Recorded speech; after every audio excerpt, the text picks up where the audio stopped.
আগামী 12ই ফেব্রুয়ারি থেকে শুরু হচ্ছে উচ্চ মাধ্যমিক পরীক্ষা। পরীক্ষার্থীদের কথা মাথায় রেখে কলকাতা শহরে ট্রাফিকের বিধিতে বড়সড় বদল আনলো লালবাজার। কি থাকছে সেই নিয়মে দেখুন। আগামী 12ই ফেব্রুয়ারি অর্থাৎ বৃহস্পতিবার থেকে শুরু হচ্ছে উচ্চ মাধ্যমিক পরীক্ষা।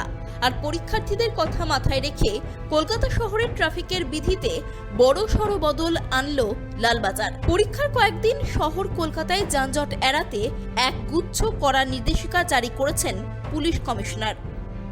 পরীক্ষার দিনগুলিতে সকাল 6টা থেকে দুপুর 12টা পর্যন্ত শহরে সব ধরনের মালবাহী বা পণ্যবাহী গাড়ি ঢোকা এবং চলাচল সম্পূর্ণ নিষিদ্ধ করা হয়েছে।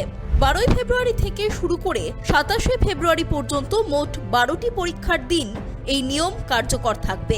এলপিজি, দুধ, সবজি, মাছ বা ওষুধের মতো জরুরি পরিষেবার গাড়িগুলিকে সকাল 8টা পর্যন্ত ছাড় দেওয়া হয়েছে। বন্দরগামী ট্রাকগুলিও সকাল 8টা পর্যন্ত ছাড় পাবে। তবে পরীক্ষা কেন্দ্রগুলির আশেপাশে ট্রাফিক ডাইভারশনও করা হতে পারে। তাই যারা রাস্তায় বেরোবেন তাদের হাতে সময় নিয়ে বেরোনোর পরামর্শ দেওয়া হয়েছে কলকাতা পুলিশের তরফে। সুকৃতি ভট্টাচার্যের রিপোর্ট, কেটিভি বাংলা।